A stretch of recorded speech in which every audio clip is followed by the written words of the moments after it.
if any? No.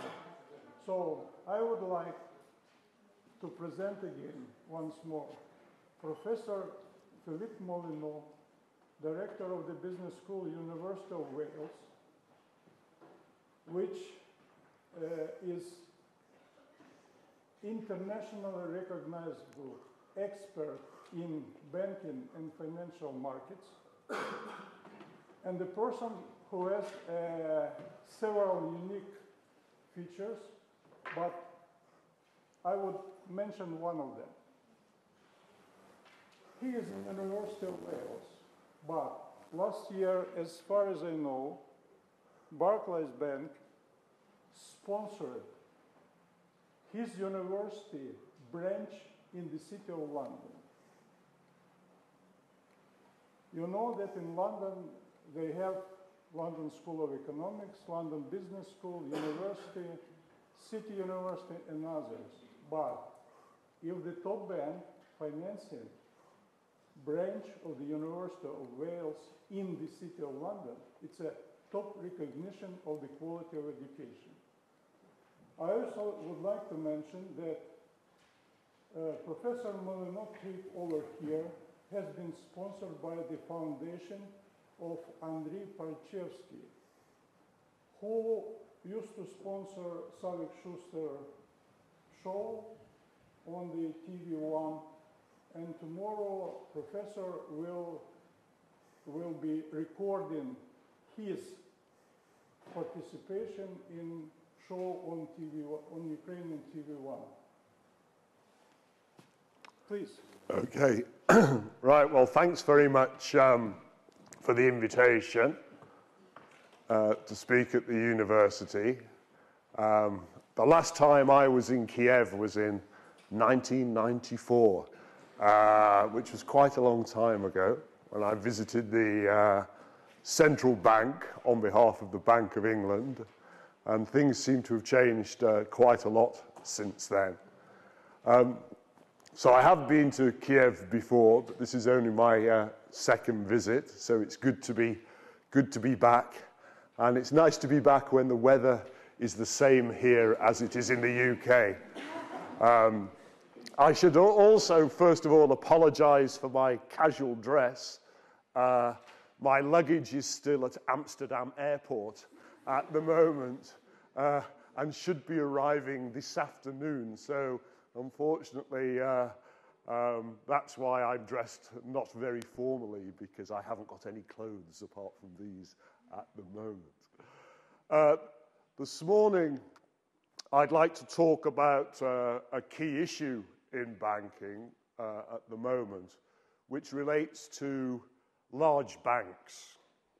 Basically, we saw a banking crisis in Europe and the United States, but particularly in the UK and the USA, that culminated in widespread collapses in September 2008.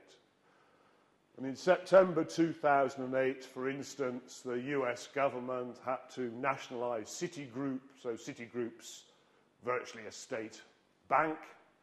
They had to take over the largest insurance company in America, AIG, because of activities that it was undertaking in the credit insurance area.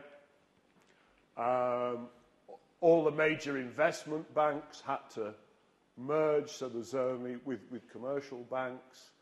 And also we saw over 50% of the UK banking system become a state banking system. So it's quite funny, really. The last time I came to the Ukraine, there weren't many private banks, there were state banks, and now there's a lot of private banks. If you come to the UK, half the banking system now is owned by the government, because the government had to save the UK banking system. And these concerns about large banks and too big to fail have been sort of worrying regulators now for the last 3 years. And there's ongoing discussion at the Bank of England, at the European Central Bank, at the Bank for International Settlements in Basel, which is a central bankers' talking shop, and at the Federal Reserve about, well, what do we do about big banks? And what do we do about big financial institutions? Once financial institutions or banks get very, very large, then if they get into difficulties, there's problems for governments. Should we save them? Should we let them go bust? There's problems for taxpayers because the government has to use taxpayers' money to save the banks. And also, when large institutions fail, it can have a serious impact on the overall economy.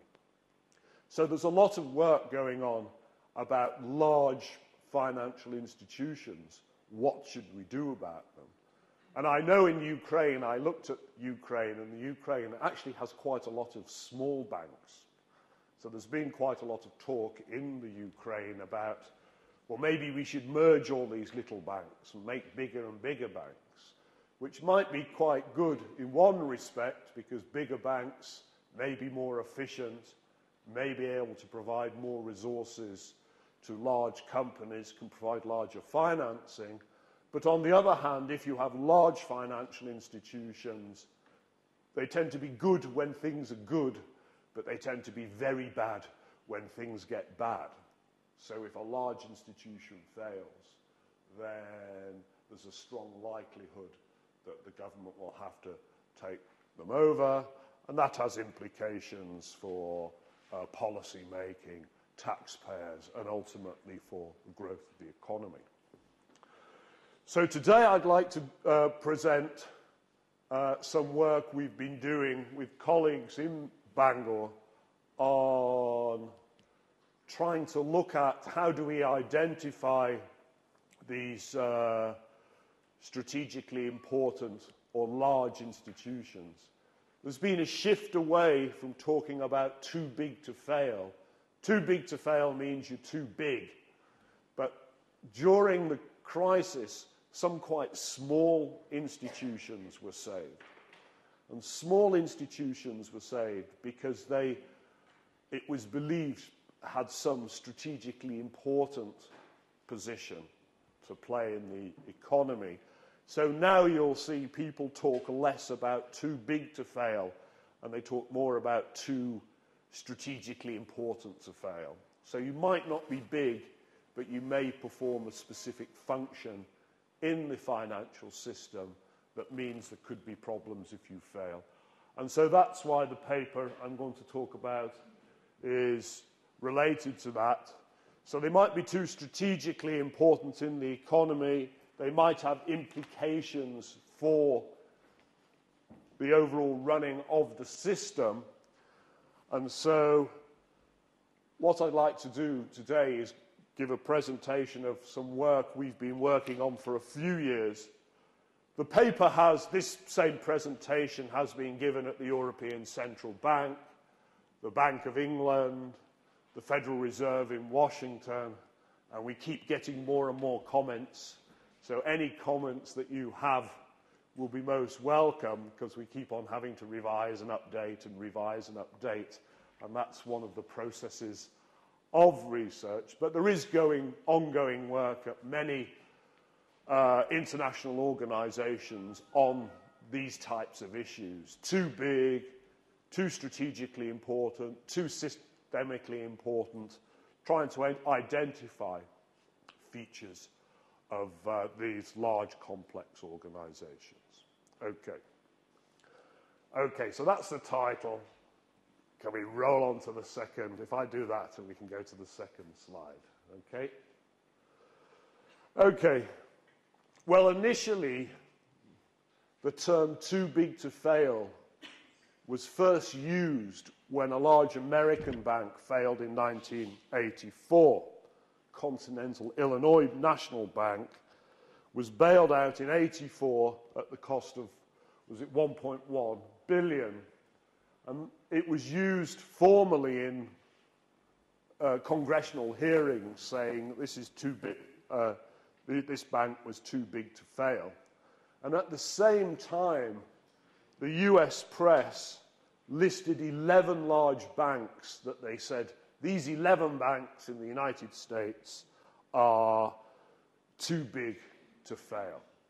Now, if you're too big to fail, it creates moral hazard problems for the people running the bank.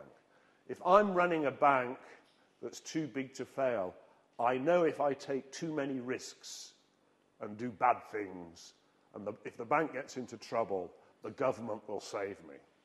So if you know you're a too big to fail bank, it creates what's known as moral hazard. It creates an incentive for the people running the bank to take on too many risks. Okay? So if banks are too big to fail, first of all, it creates an incentive for the people running the bank to take on more risks than they otherwise should do. But it also gives those banks a competitive advantage, because if markets know those banks are too big to fail, it means they will get better credit ratings, they'll be regarded as less risky than other banks, and they'll be able to borrow money cheaper in the markets, and they'll have an unfair competitive advantage. So if you're too big to fail, it gives you certain advantages. Okay. Now, the term too big to fail might be a misleading term because, as I mentioned earlier, there have been some there have been small banks that have also been saved by the government. So it's not only when large institutions get into trouble, sometimes small institutions get into trouble and are saved. Okay. Now, from a regulatory point of view, a bank's systemic importance is critical if the bank plays a key role in the system, whether it's a large bank or small bank. If it gets into difficulties, it can have serious contagious effects. So regulators really need to know which institutions in their economy are systemically important and which ones aren't. So throughout this paper, rather than talking about too big to be allowed to fail, we talk about too systemically important to be allowed to fail. Okay. If a bank or financial institution is viewed as too strategically important to fail, it gets certain advantages, and these advantages in the literature are referred to as safety net subsidies. It gets some sort of subsidy that allows it to operate in a different manner compared to banks that don't get this subsidy. So it receives various benefits, and there's a list of these benefits here. For instance, the bank will be subject to less market discipline. It knows if it takes on too much risk, it's going to be saved by the government, and so, therefore, it might be less concerned about managing its risks effectively. Also, the bank probably believes that if it behaves in an excessively risky manner or does things that the regulators don't like, the bank believes there's going to be what's known as regulatory forbearance. The regulators will take a while to penalise the bank compared with other institutions. The banks that are systemically important will have more political influence. They'll be able to raise money more cheaply, and also they'll have higher credit ratings. So they get various advantages. So the largest and most complex institutions that are systemically important get various advantages that other banks don't have. Okay. Now, in this study, what we do is we look at bank merger activity. And what we try and do is we look at merger activity in European banking, and we try and identify, was it those banks? Well, we try and identify, do banks engage in mergers and acquisitions to obtain these safety net subsidies? So if you're a medium-sized bank and you don't get these safety net subsidies, there's quite an incentive to engage in mergers and acquisitions to get larger and more complex over time. So you become a systemically important institution, and therefore you get these benefits that you would not get if you stayed as a medium, a small institution. So what we do is we try and look at these two strategically important to fail issues in European banking by looking at mergers and acquisitions in banking. And what we do is we look at the banks that were failed during the crisis. So we look at the European banks that failed or were given financial support during the crisis.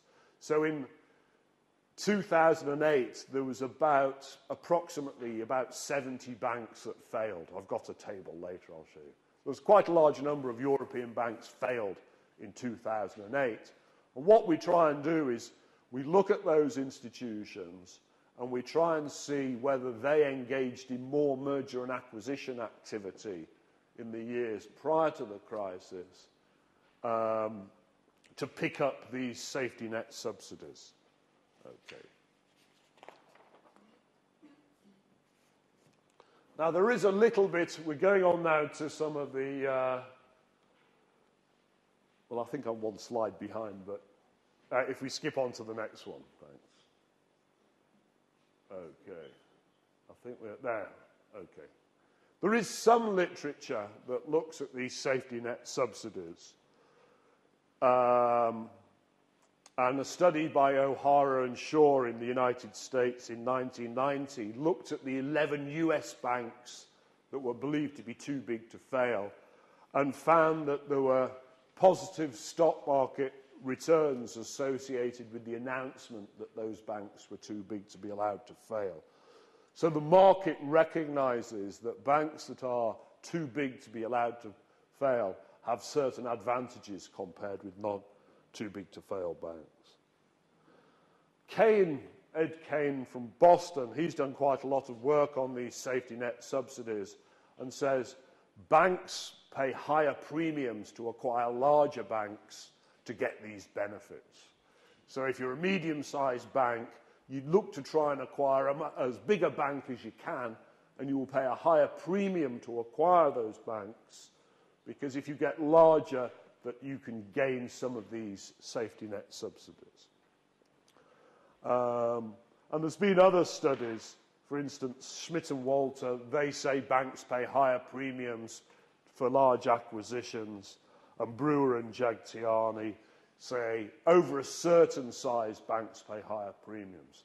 So there's a literature, although it's a small literature, that says banks, when they engage in mergers and acquisitions, pay higher premiums.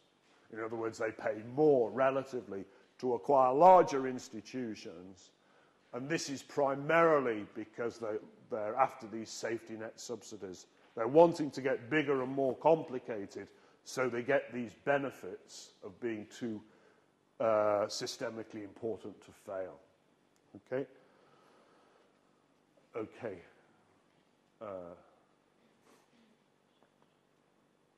There's also evidence that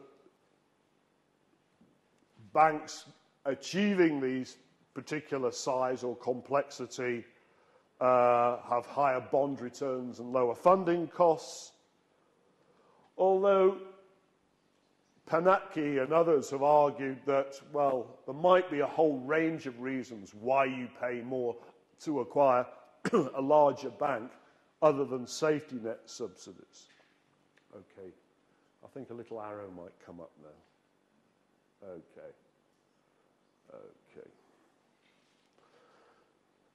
So, first of all, there's a literature that says if you look at mergers and acquisitions, banks may pay more to get these safety net benefits if the result of the merger is to create a more complex and systemically important institution.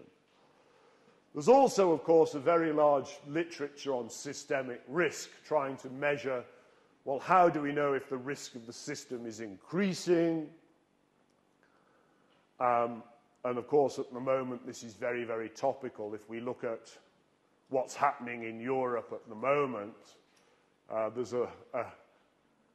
the moment, as we speak, there's a large number of very large, prominent financial institutions that are bordering on collapse. Okay? So we have the European debt crisis at the moment.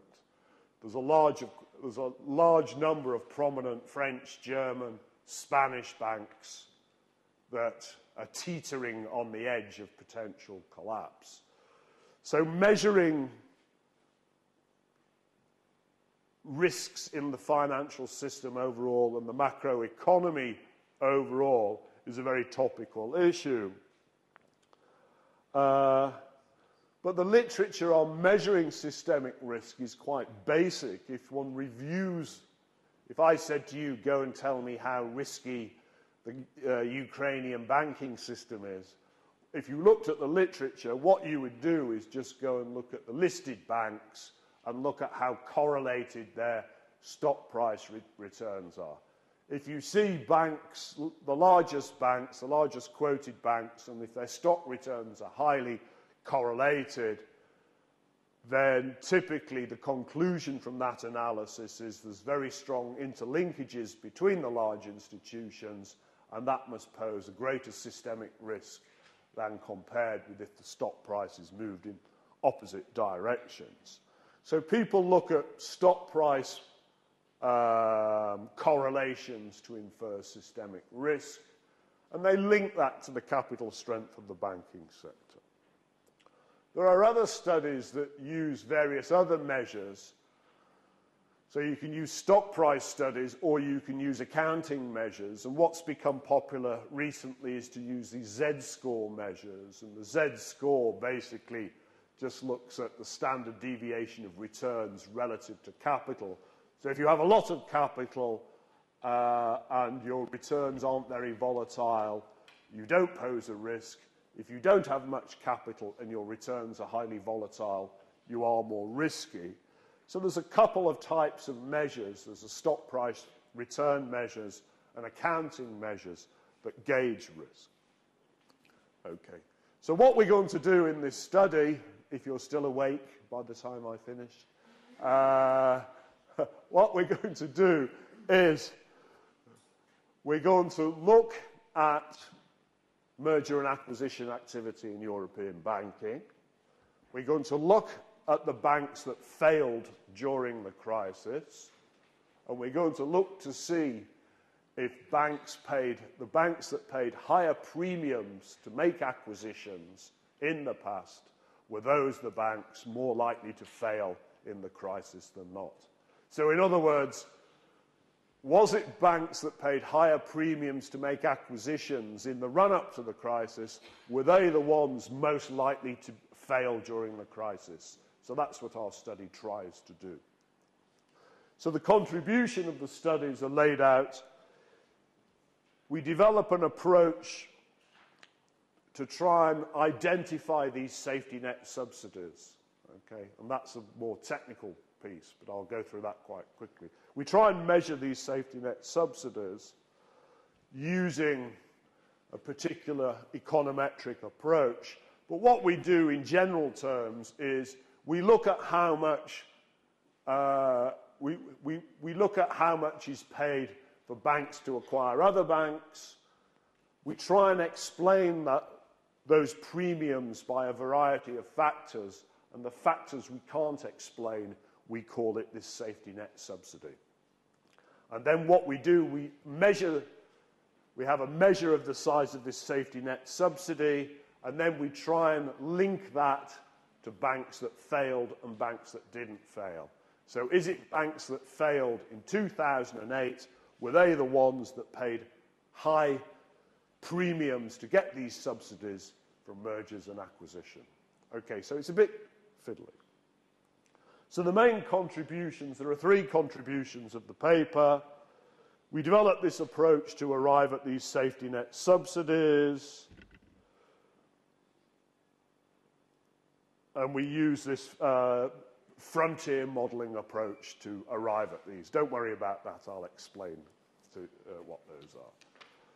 The second contribution,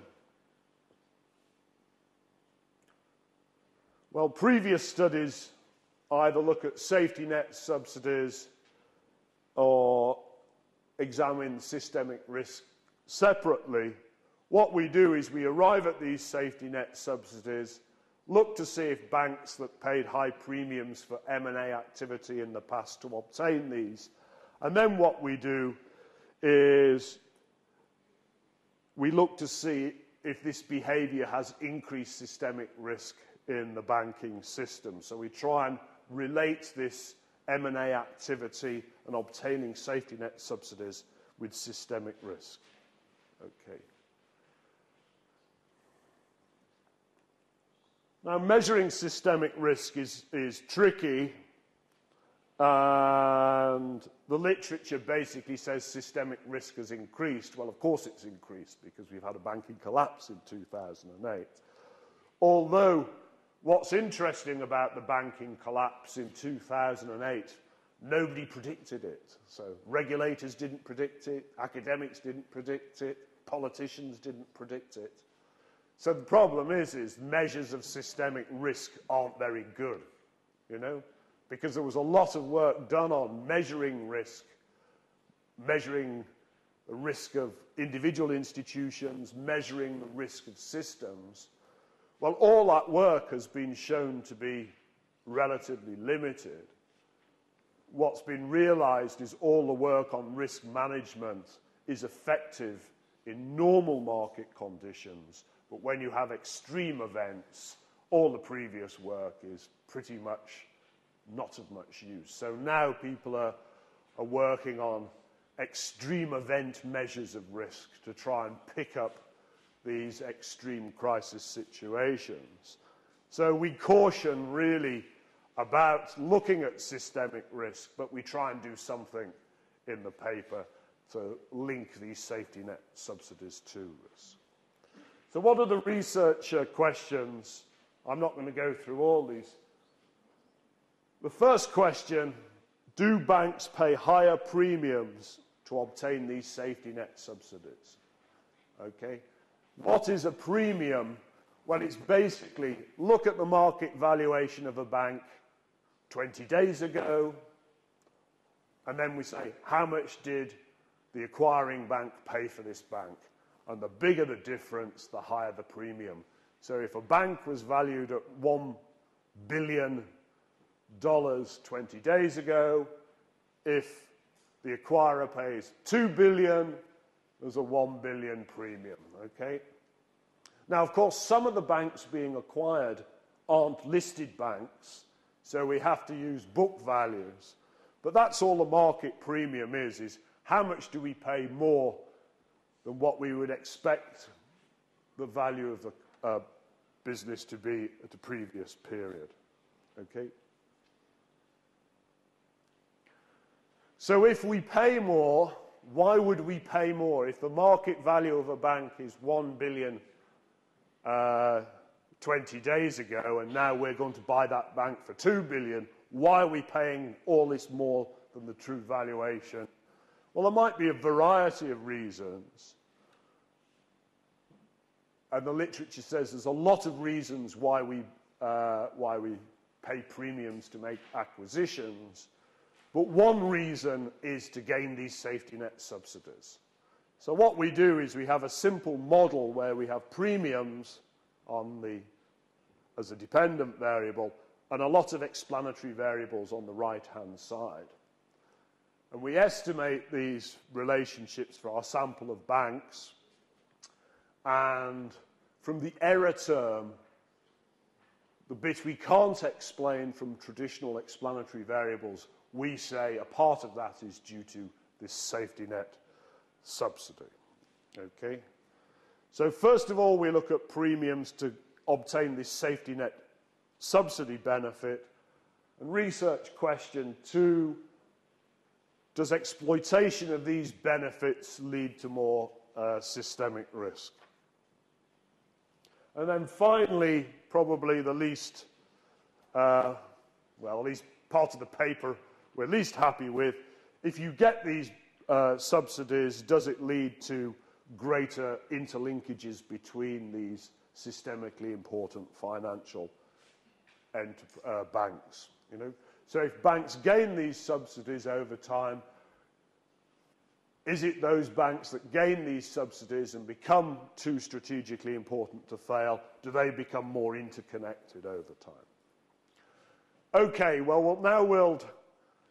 So is everybody happy? Are there any questions about... are there any questions on those issues? Because this is obviously going to be an issue. This is an issue for every financial system. You know, if you've got, like, Ukraine has a lot. How many banks has the Ukraine got? 176. That's quite a lot of banks. You know, and some will be probably quite small. So should we allow a consolidation? Should we allow consolidation between the largest institutions? So these issues are very topical, okay, in every banking market, actually. So the issue of too systemically important to fail, moral hazard issues, the build-up of market power. If you have large institutions, are they going to take advantage of their customers? These sorts of issues are quite important. And I know there has been a lot of debate in the Ukraine about encouraging consolidation. I don't know, has the IMF said anything about that? The IMF usually go in and say, well, in any country, they ask you to restructure and reorganize and generally say, oh, you've got too many of this and too many of that, and you need, you need to consolidate. So I wouldn't be surprised if the IMF says you need a more efficient financial institutions and so financial sector, so you should encourage consolidation. So that tends to be quite normal. Anyway, moving on to more practical things. This is the data. There were 71 banks, according to the European Central Bank, that failed in these countries between 2007 and 2009. But primarily, virtually all of them failed in 2008. Okay?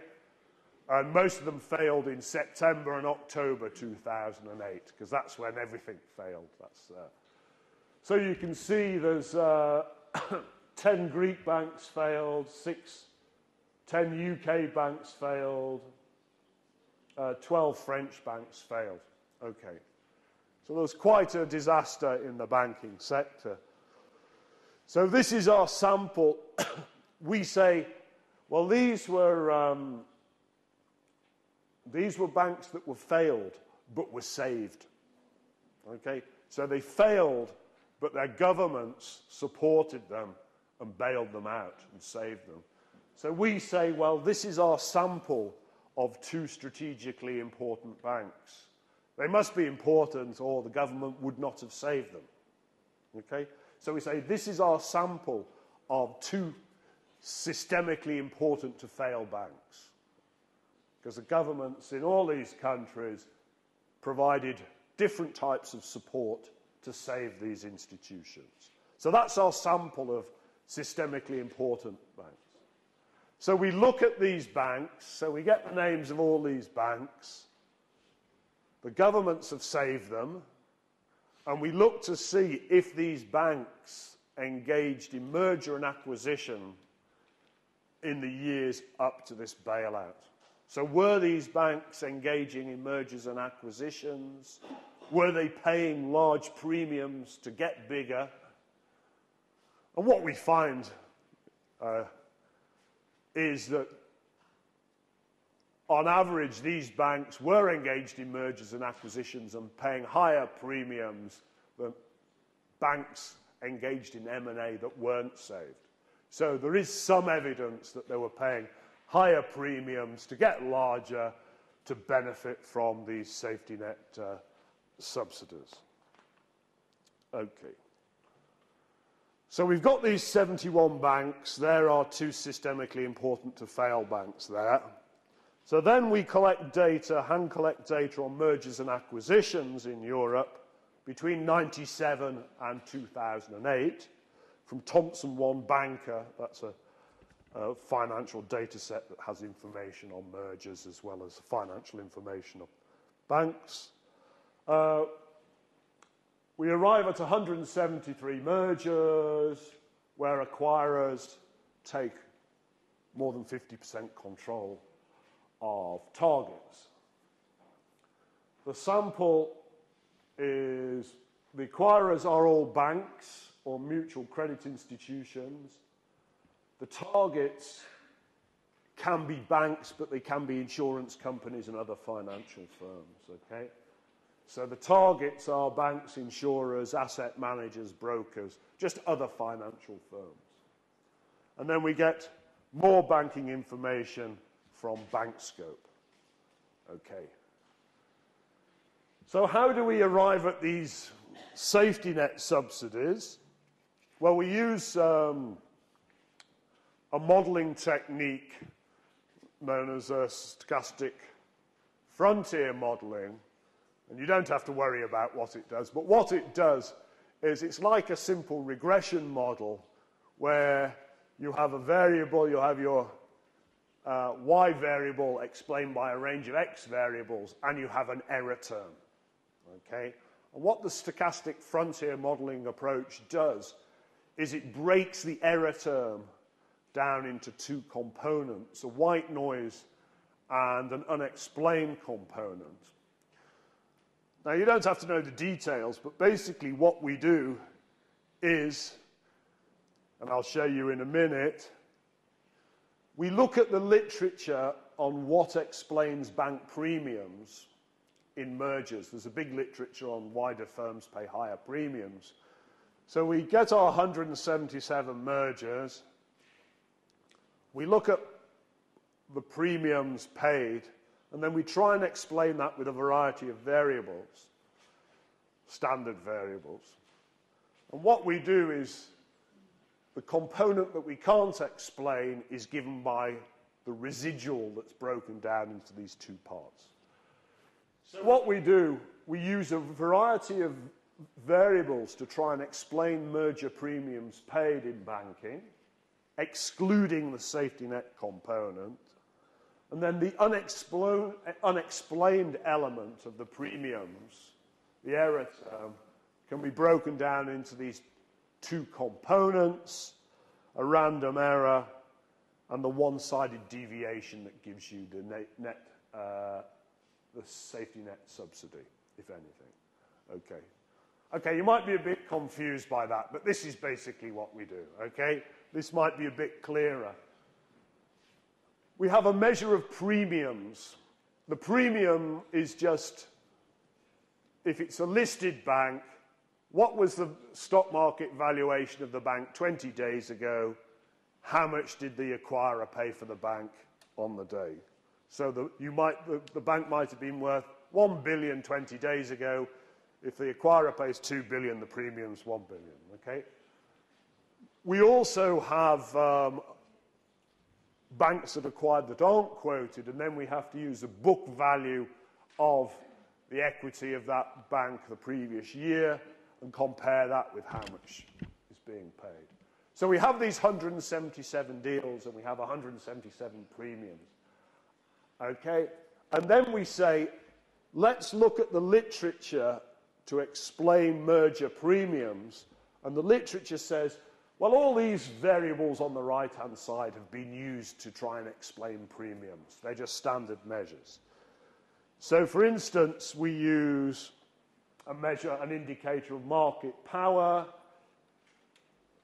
If the target's market power, well, this measure is the target's market power divided by the acquirers. If there's going to be some sort of market power advantage through acquisition, you'll pay a higher premium. If you're acquiring quite a profitable bank, you'll pay a higher premium. If you're acquiring a more efficient bank, you'll pay a higher premium. If the bank you're acquiring has a bigger number of shareholders, you'll pay a higher premium. And there's a whole list of, I think, yes, please, is it coming? If the bank's more leveraged, that has a factor on premiums. The business focus of the bank, is it a commercial bank or not? You might pay a different premium. If the bank's fast growing or not, you might pay a higher premium. If it's in a country where regulations are tougher, you might have to pay a higher premium. If the market's concentrated, if it's dominated, you pay a higher premium, etc. And if it's a big bank, you have to pay a higher premium. So the literature says there's a whole range of things why you might have to pay this higher premium. And what our model does is we say, well, we use that standard explanation of why we might have to pay a higher premium, and the bit we can't explain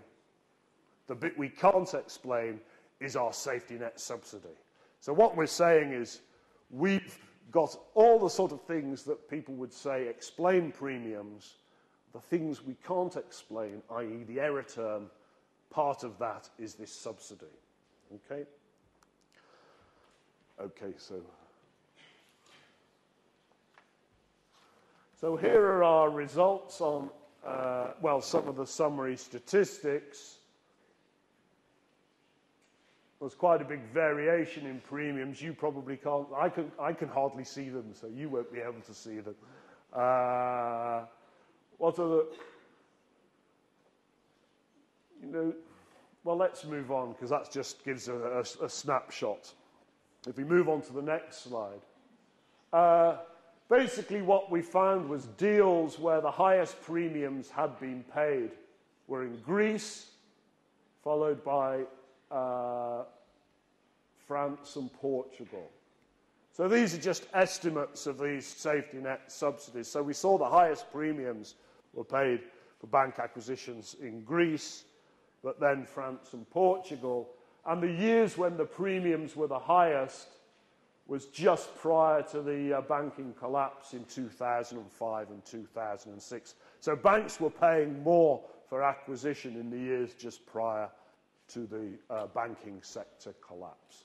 So we identified countries where premiums were higher and the years where the premiums were higher. Okay.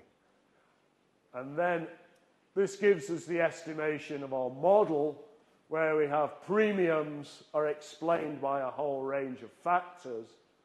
And actually, we don't find many things are statistically significant. What we do find, the only three things we find higher premiums are paid for banks where there are more institutional shareholders. So if you're going to buy a bank that have more big shareholders, you have to pay a higher premium. Banks that have grown quite fast in the past, you have to pay a higher premium. But what we find is that on the relative size, banks where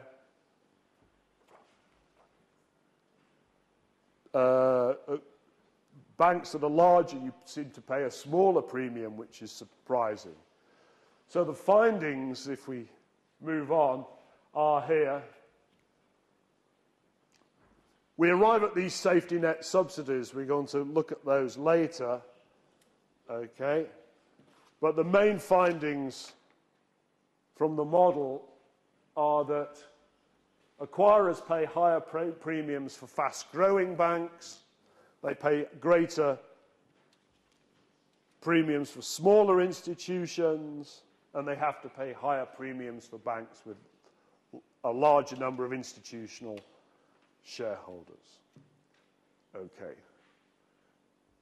So that's the first stage. We estimate this model to get these explained premiums, and from the error term, we arrive at these safety net subsidy indicators.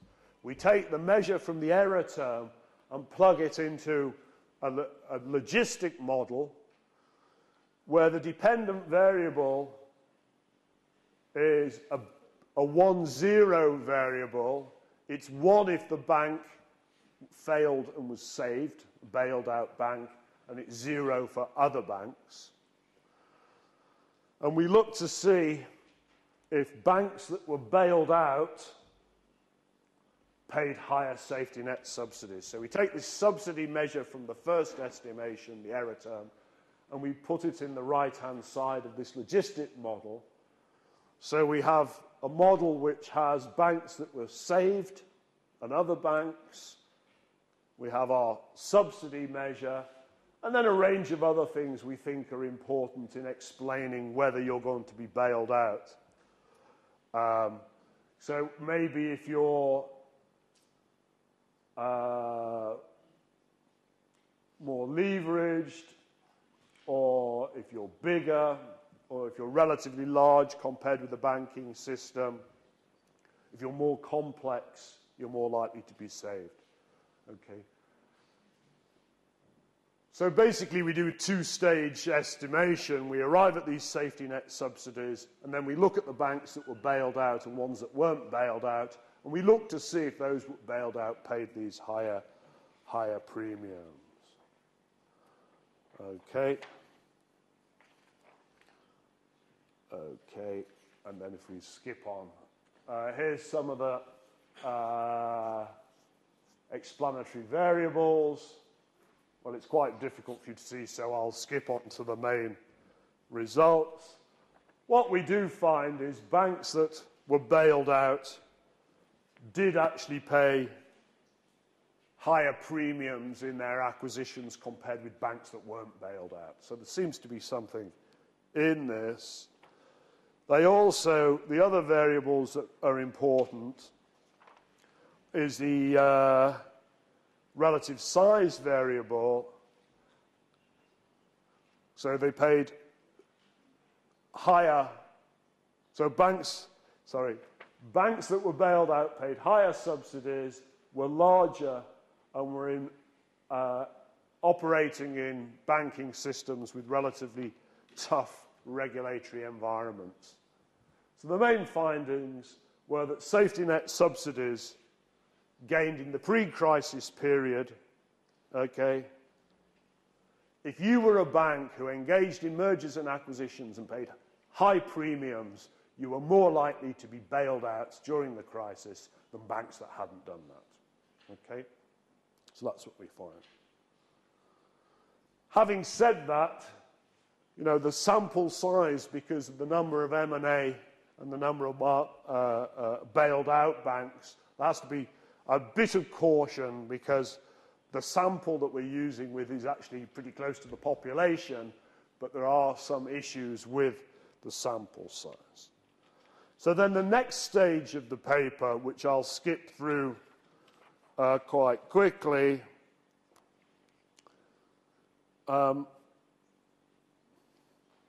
is we estimate the probabilities of being a too strategically important to fail bank based on these coefficients. And what we basically find is we report the change of these probabilities by changing the safety net subsidy effects, the leverage effects, and the supervisory strength index effects. Okay? And again, what we find is pretty much the same. We find the probability is quite large, actually. There's something like a 30% greater chance of being saved if you engaged in this type of activity. So if you were a bank that engaged in this type of merger and acquisition activity, paying higher premiums to become larger and to get these safety net benefits, there was about a 30% chance more likely you would be saved. Okay, then I'll skip through the systemic risk stuff. We look to see whether banks that gained these safety net subsidies became more related and more interrelated over the period. Okay, and if we skip over, I won't go over this. And we don't find anything. That's why I'm skipping over it. We don't find anything interesting. Okay, so if we zip over again, the conclusion. So you can wake up now. We're finishing now. Okay. So what do we find? Well, overall, of all the deals we look at, we find 130 deals where these high premiums are paid. And we can't explain all these premiums by the traditional factors, so we say it's explained by this safety net subsidy. Banks typically pay higher premiums for targets that have growth potential, they're in faster growing markets, and they're relatively small. They also pay more if they have more large shareholding groups. We find that banks that engage in this type of activity, there's a greater likelihood that they were saved during the crisis, which is quite interesting. However, we don't find any link between this behaviour and an increase in systemic risk, which is probably a bit worrying because you would expect to find some link with systemic risk, but we don't find that. Okay. However, of course, like with most empirical work, we're dealing with relatively small sample size, so we have to deal with the interpretation a bit carefully. And also, we don't have to say, people who run banks don't obviously say, well, let's get bigger and bigger so we can fail. I mean, if you're running a bank, you don't say, well, let's engage and get mergers, buy these banks and get bigger and bigger just because we want to fail and take advantage of these bailouts. You know, so, but strategically it's saying something like, maybe there's not enough scrutiny by the authorities about how much is being paid for acquisition, and the build-up of large institutions through the consolidation process should be considered more carefully, because it does seem to have been a factor that's contributed to the crisis. Finally, we also find little actually in the area of systemic risk, and at the moment there's quite a lot of work going on looking at how we can measure systemic risk from market indicators and non-market indicators, and those are areas where we're also looking to try and develop this work. Okay? So on that note, I will finish there and open it up to any questions. Okay? That was quick. Well done. I have one question. Yep. You mentioned before that there are lots of small banks in Ukraine. Yes. But if you know, lots of them are representing big financial groups from international financial groups like Sao Paulo Group, Raiffeisen, Russian. Yeah, German banks and Russian banks. They compete in our market and Yep. they try to conquer our new market. Yes. That's why on one side I think that it would be hard for them to agree to merge in our market. Yes. Yeah. And, but from another side, I think in Ukraine it would be hard for them to fail. And maybe it is nowadays it is the best way for our Ukrainian financial system to diversify risks.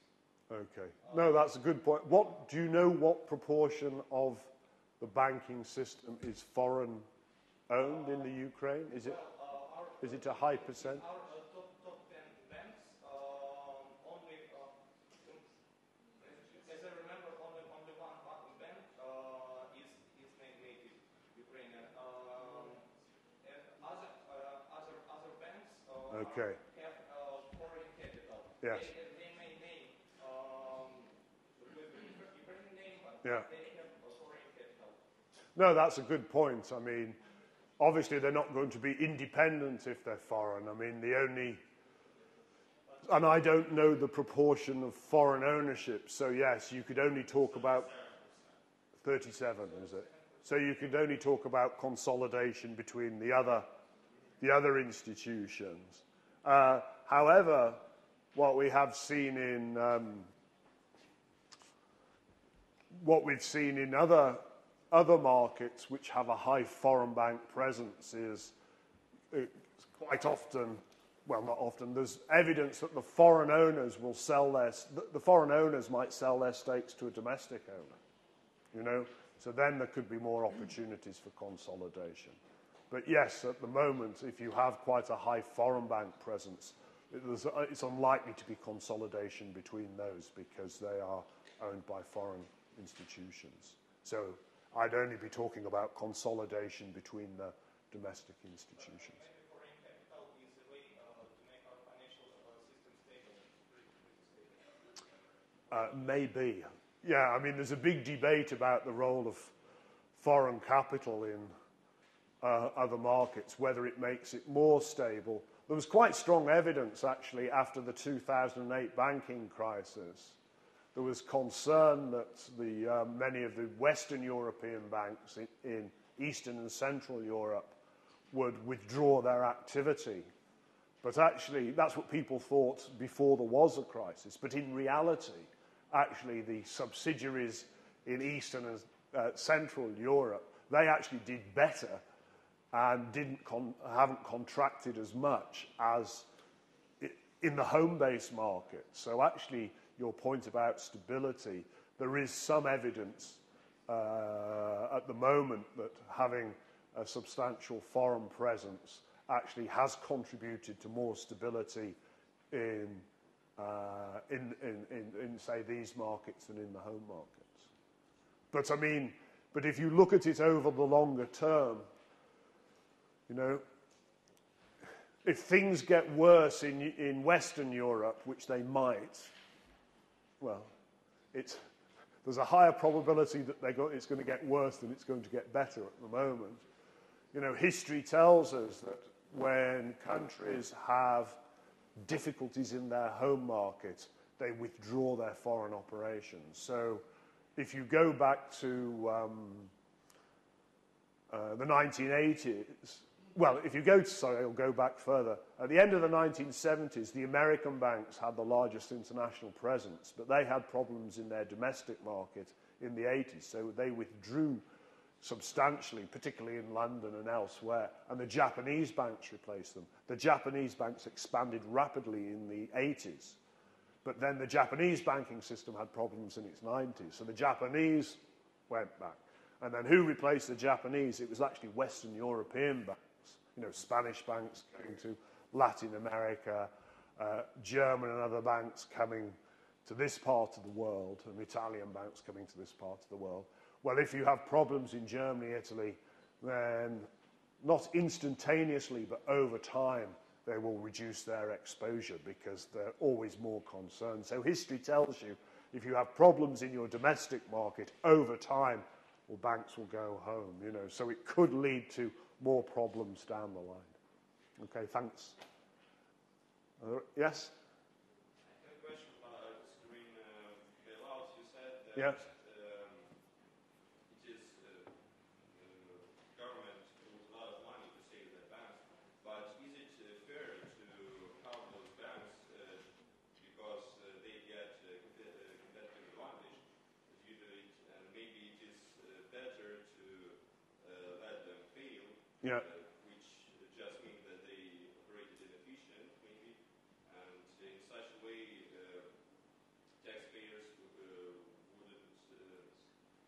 have to take the burden that bailouts. No, that's a good point, and that's one of the big issues and one of the discussions about if you have bailouts, you create this moral hazard. I think the experience from 2008, the policy response in America and the UK and elsewhere in Europe was very strongly influenced by the collapse of America in 1929, 1930. When you had the Wall Street crash in 1929, a large number of banks failed that weren't banks were allowed to fail. There was very tight monetary and fiscal policy, and that led to, the Great Depression and 10 years of recession, and then, other not very nice things, So actually the policy response this time has been people have been looking at the United States and saying, well, we don't want another Great Depression, and so therefore, we cannot afford to allow our major institutions to fail because of the adverse impact it'll have on the economy, and we're actually going to try and pump money into the economy, have expansionary fiscal policy, have lax monetary policy, so we don't have a severe economic crisis. But you are right, the people who pay for it, who's paying for it? Well, it's the taxpayer who pays for it in the end.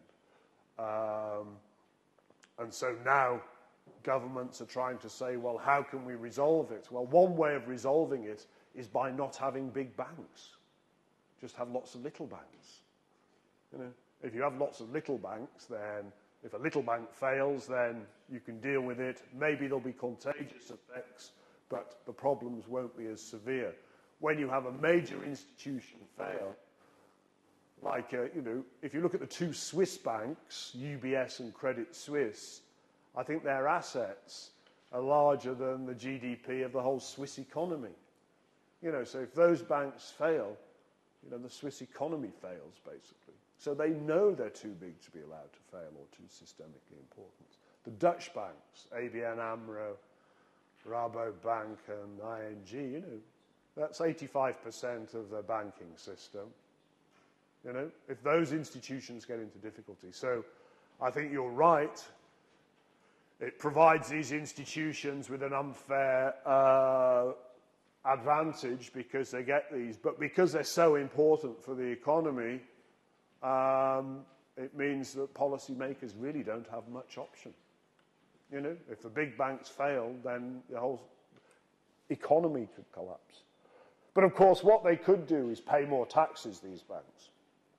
If you can identify those institutions that are too systemically important to fail, well, you should maybe tax them a lot more. Because you say, well, look, we're giving you these benefits. You know, you could take advantage of these benefits, so we'll tax you more. Or maybe they should be nationalized. Maybe they should be state banks. Because the state's going to have to save them if they fail. So maybe they should be owned by the state all the time. You know, I mean, that would be quite a controversial suggestion, but you say, well, if we're going to bail them out in times of crisis, well, maybe they should always be owned by the state, you know. But, and these are debates that are ongoing at the moment, actually, which are very, very important, and nobody has a good answer to them. Okay, thank you. Yes, at the back, yes.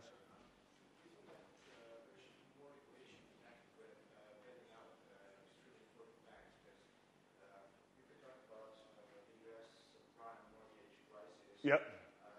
Big banks knew that there would be bailouts, decided to take more extremely high risks. Yeah. That turned out to be extremely dangerous in the future. So I do think that bailing out big banks should be more regulated. Yes. Well, yes, I mean, they are, you know, banks in general are going to be more regulated, and they call these banks SIFIs, strategically important financial institutions. There is legislation coming that's going to make them, they're going to have to hold more capital to be safer. They're going to have to hold more liquidity. They are going to be more restricted. The problem when you regulate banks, they always have an incentive to get around the regulations. So there is, it's not surprising that as regulation became more relaxed and more liberal and more flexible with the banking system, that banks took on more risk. I mean, in America, for instance, banks, commercial banks, were not allowed to do investment banking business from 1933 to 1999. They were heavily... They weren't allowed to do, their branching was restricted from 1927 to 1994. There was a whole array of restrictions put on banks in America because of the Great Depression in 2930 that stood in place up until the 1990s. In the 1990s, the American banks canvassed and said, look, we've got an unfair...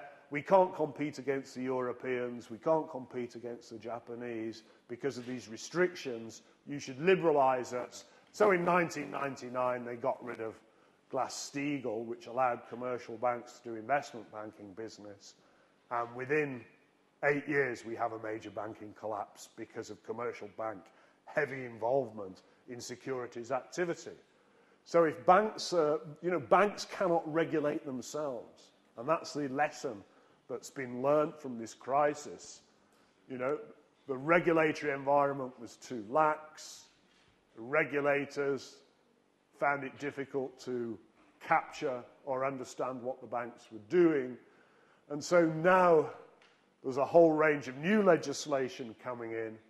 In America, there's a Dodd-Frank Act that restricts the large banks from doing various types of trading and their involvement in hedge funds and private equity. That came in January 2010.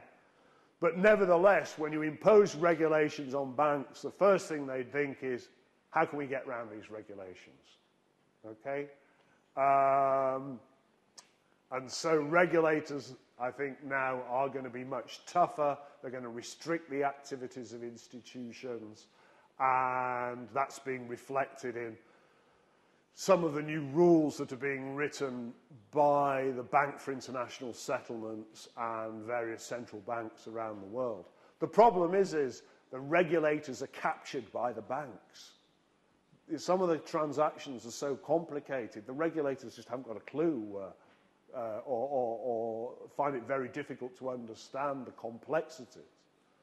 And so it's very difficult. So you can see regulations becoming much, much tougher and much, much more restrictive and really trying to limit bank activity, because if it's not tough, banks will just circumvent it. I mean, an interesting paper that, if you're interested in this, you should have a look at the New York Federal Reserve Bank has got a great paper on the on the shadow banking system. It's all to do with the securitization. And if you look at, they have a diagram, and the diagram looks like a transistor board. It's so complicated that if you look on the web, you'll see that. It's a diagram of the shadow banking system. And it's a whole part of a third of the financial system that's been operating over the last decade wasn't regulated at all. In fact, only a handful of people seem to know that it existed. So you've got a whole financial system operating outside the traditional banking system that's not regulated. And that's been one of the problems which brought about the crisis. There was a whole array of activities taking place that not many people knew about. But there will be more regulation and it will be tougher. Yes, that's it. Yes? Thank you. Natalia Master Degree, Finance Department. Okay. Thank you very much for your insightful presentation. And Okay. I'd like to ask, keeping in mind the moral hazard, is there any way for us to identify the most efficient design of the financial sector considering the extent of concentration? Okay, the most efficient. Yeah, well, what is the most efficient structure? If you have a concentrated structure, it means you have a handful of institutions that are probably going to be too systemically important to fail. One of the problems with all the financial sector, whether it's banking, insurance, securities, because firms typically don't fail that often, what happens is you get an increase in concentration over time. I think if you have too concentrated system, it's obviously going to contribute more to systemic risk. What's this? Did I dance? So, but I think, we don't know. We don't know what is the best sort of structure. I mean, the one with the lowest systemic risk is probably a banking system with lots of quite small institutions. You've got lower systemic risk, but you might not have an efficient banking system if you have that. So you might have a trade-off between, a concentrated structure and efficiency and a range of products and services on offer compared with a market with lots of small institutions. But I think, what the crisis has told us is banking crises occur reasonably often. The problems are bigger the bigger institutions you have, you know.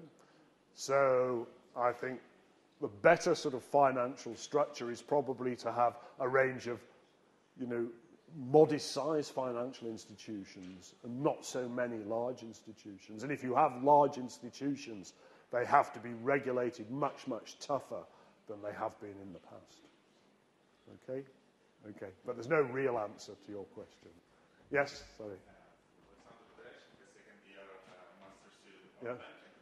Thank you for a very interesting lecture. It's okay. It's a pleasure. It's a pleasure for us too. Okay. And my question is following. What do you think about current processes in the European Union banking system now?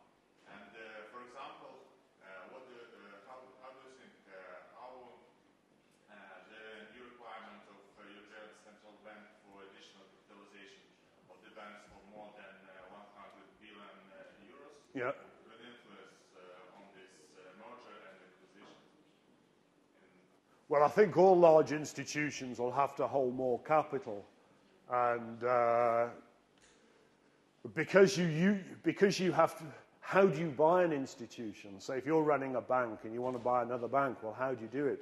Well, the money comes out of your excess capital. You've got your regulatory capital. Capital is like your treasure chest if you're running a bank, and you have to hold a certain amount for safety and a certain amount more than that for safety, and then you have more capital and you can do what you want with that. So if you've got excess capital, you might go around looking to buy another bank or another firm.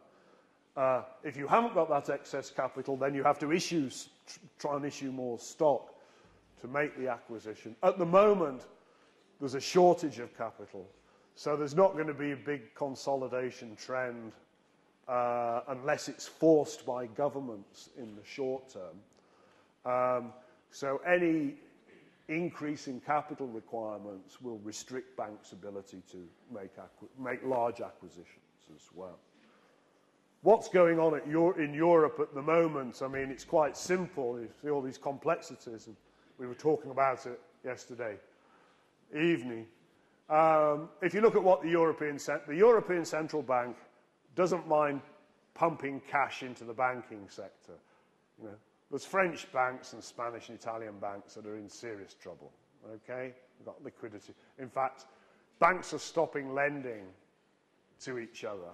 I don't know if you saw, but on the 30th of November, the European Central Bank, the Bank of Japan, the Fed in the US, the Bank of England pumped billions of liquidity into the money markets because banks had stopped lending to each other.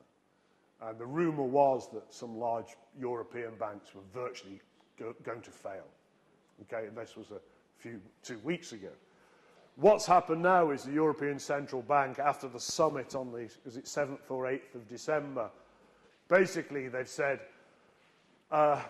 they've weakened the collateral requirements. So the European Central Bank will lend up to 3-year money at 1% to the banking system. So basically, the European Central Bank is pumping more money into the banking system because if you're a rubbish bank from Italy, say I'm a rubbish bank from Italy, nobody will lend to me, okay? So I'm a rubbish bank from Italy. But if I go to the European Central Bank and say, look, I've got these rubbish assets, I hold these Italian government bonds on my books, I can't sell them, nobody wants to buy them. The European Central Bank will say, well, we'll take that as collateral, okay, so you can still hold them, we'll take them as collateral, and we'll lend to you. So that's what the European Central Bank's doing now. It's injecting cash into the banking system, allowing actually increasingly poorer quality collateral. So the European Central Bank is supporting the banking system, but the European Central Bank does not want to support governments. So the European Central Bank is supporting the banks by pumping liquidity in, but it's indirectly supporting governments because they're taking government bonds as collateral. And the banks can do relatively well. You know, they'll earn their 6 or 7% holding an Italian government bond, and they're financing that with a 1% borrowing from the European Central Bank. And the aim is they're hoping these returns will boost the profits of banks and increase their capital strength. The European Central Bank is not allowed to buy new issues of government bonds. So if the Greek government or any government in the euro says we want to raise more money by issuing bonds, the European Central Bank is not allowed to buy new issues. It's permitted to buy secondary issues that are trading. But it doesn't want to do that because it doesn't want to be seen to be supporting, well, it doesn't want to do it in a massive way as it should be doing to support government. So it looks like it's going to be supporting governments indirectly by supporting the European banks at the moment. So that's what's going on at the moment. And then, of course, well, there was talk prior to this about the European Central Bank and European banks lending to the IMF. So you lend to the IMF, and then the IMF injects money back into the various countries to support this. So there was talk about that taking place, but it hasn't taken place yet. Okay, yes? All right. Sorry. Good afternoon. Hello. First, I want to say that this work you have done is really admirable. Thank you. I can't even imagine how much time it took. Too much time, I can tell you. Yeah, quite a lot. And I wanted to ask, in this mergers and acquisitions, you said that the target could be from any segment, financial segment. That's right, yes. Did you investigate the role of cross-sectoral mergers and acquisitions? I mean, not between only banks, but the role when bank acquired insurance company. Okay. Was any difference in this merger? No, that's a good point. No, we didn't, but we could look to see if premiums were paid more for banks compared with insurance companies and brokerage firms. But we haven't investigated that. But we could look at that. We could look at the premiums paid and the subsidies. Because if the subsidies were greater for acquisitions of insurance companies, then it might say something about diversification strategy or something, or the benefits of getting, rather than getting bigger, getting more complex. But no, but we haven't done that. But we could do that. Thanks. Did you have a question? Yes. I would like to ask about the effectiveness of those bailouts, banks bailouts Yes. during the crisis. Because if we take, for example, Spain, before the crisis, it was a country with a proficient budget and a low level of government debt. Yeah. And now Spain is one of the major problems of the European Union. Yes. Its level of debt is huge, but those bailouts caused such high level of banks bailouts caused such high level of debt. So I would like to ask, what's the only option for the government to save those banks and to move private debts to government balance sheet? Okay. Yeah, that's a good point. I mean, I didn't say, but we're working on a sort of a slightly more detailed version where we're looking at the different type of bailout. I didn't want to put it in because it would make it a bit more complicated, but some of the bailouts were capital injections, so they were being nationalized. The government was having to buy the shares or inject money into the banks. Some of the support was just general liquidity support. Okay? And we do find there is a difference in that. The case of Spain's quite interesting because the initial cost of the crisis was quite small, and Spain was mentioned as one banking system that actually had managed to avoid the crisis. The problem with Spain is its domestic economy has collapsed a bit later, and the problem with the Spanish banks is their big holdings of Spanish, government bonds and commercial real estate loans. So the cost of bailing out those banks could be substantial. But on the other hand, the big Spanish banks have major involvement in Latin America. So, the cost of supporting the Spanish banking system is more linked to the cost of bailing out their real estate lending sector. Ultimately, if the major Spanish banks do fail, and actually I was mentioning one of the rumours was one of the major Spanish banks was in serious difficulty. If they do fail and are bailed out, almost certainly the cost will be borne by the taxpayer. But Spain's quite interesting. I mean, if you look at the UK, the banks that they didn't do brilliantly, but did relatively well, were Hong Kong Shanghai Bank, which really isn't a British bank, it's a Hong Kong bank. But, Hong Kong Shanghai Bank has 60% of its revenue from outside the UK. Now, it didn't do fantastically, but it didn't need to be supported by the government directly. Barclays Bank, they have 55% of their income comes from outside the UK. So in the UK, it was the banks whose business was all UK focused. The UK property market collapsed, and they were the ones that were hit the most.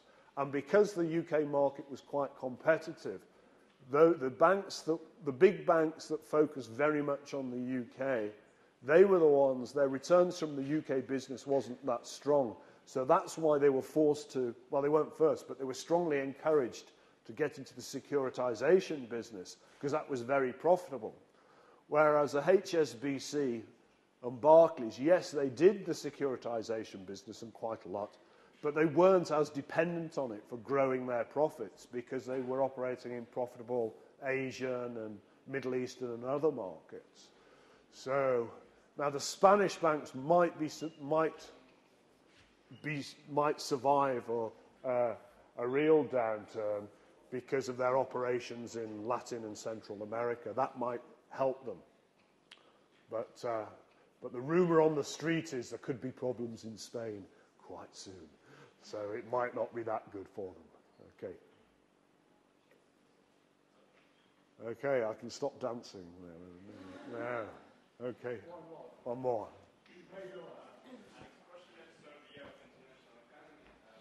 Hello. Thank you for your presentation. It's a pleasure. Don't you think that the problem of Ukrainian banking system is not the big number of small banks, but the insolvency of government to help the big ones? So what do you think how this fail principle can be adjusted for separate economies with not strong level of development like Ukraine and something like this? Yes, I mean, obviously the institutional features of the financial system vary from country to country, and each country has its own specific features. I think the too big to fail or too systemically important to fail issue clearly is an issue in any financial system if you have too large institutions. Having said that, the solvency and liquidity position of the banking system is also key. If you have institutions that have good capital strength, are liquid, are well run, then you're going to have a more efficient financial system than if you have the opposite.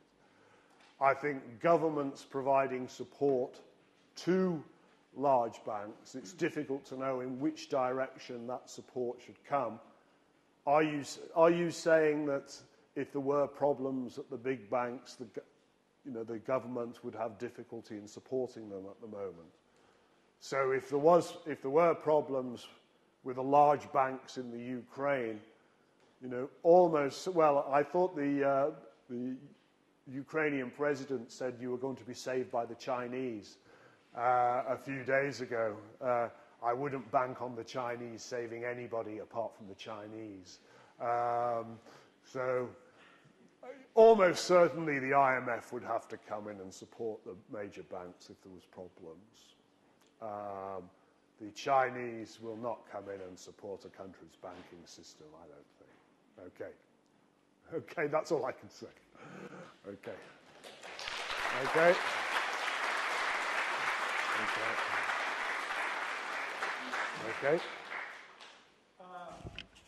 May I have Yeah, of course.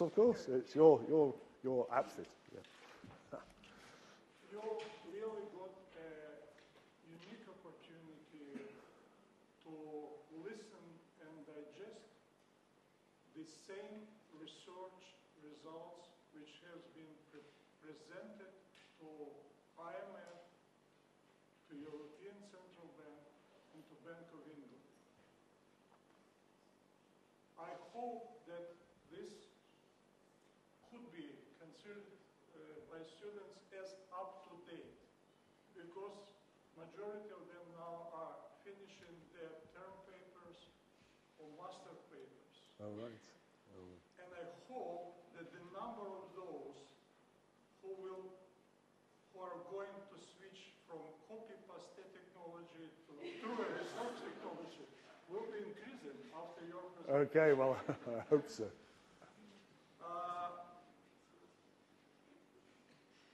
The practical outcome to students will be, you may call to your parents today or tomorrow and tell them that you got this unique opportunity to understand that banks, big banks, are too big, too systematically important to fail.